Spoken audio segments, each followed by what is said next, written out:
you both. David? Our next question, thank you. Next question, one of the biggest criticisms of Nashville in recent years has been the focus on downtown development at the expense of neighborhoods. Both of you have said that you'll work to change that. But what specifically will you do to ensure things like sidewalks and street lamps are a priority in every Nashville neighborhood? Are there specific parts of town that you think need extra attention? Freddie O'Connell. Sure, and David, I'd say as a longtime resident of North Nashville, you can see the further north you go beyond Broadway, the more challenging it has been. One thing that we have done as a Metro Council is ensure that we start seeing maps that show our capital spending plans and where those items are. It's great that we got this geographical distribution of very recent investments, and I think that's the idea, is that we need to continue that.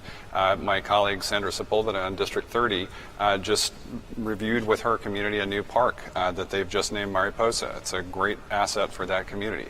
In addition to the Ravenwood Park I just mentioned, Old Hickory is underway with a new community center. I know our Metro schools, after just opening James Lawson and Goodlettsville, the top questions I got when visiting those schools were, when are we going to get to the other schools like Glencliff, like Maplewood? And so we know we've got a capital improvements program that needs to make sure we're going in sequence and having that conversation fully with the entire community. The good news, though, is representing that area, the urban core, where we've seen incredible property tax efficiency out of a very valuable tax base. I've represented the footprint of fully 12% of our property tax revenues. This means that we actually have more capacity to invest in our 500 plus square miles. I think it's a real advantage to be able to think about the entire city as we make investments. Thank you. Ellis Rolli. The downtown is an incredible economic engine for the city, and so first we will make sure that our downtown is safe, it's clean, and it's open for business. We will not do things like say some groups can come and some groups won't. We will be a city that is open for the business of tourism, which is an enormous driver to our county.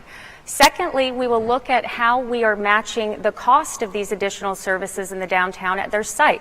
We have surplus funding through our Music City Convention Center, and that funding should appropriately be placed in increasing and paying for additional officers, additional security, and additional trash and other ways to keep our downtowns clean and safe. Because if our downtown tourism industry starts to dry up because it starts to not be safe, starts to be overrun with homelessness and crime, we will have a problem paying for the county's services.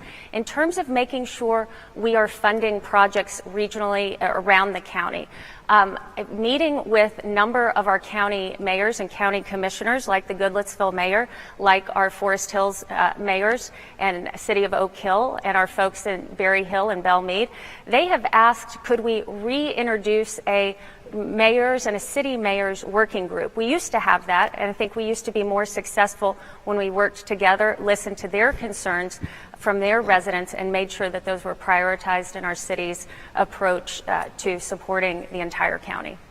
Thank you. Speaking of development, we know the city has pushed two pretty high-profile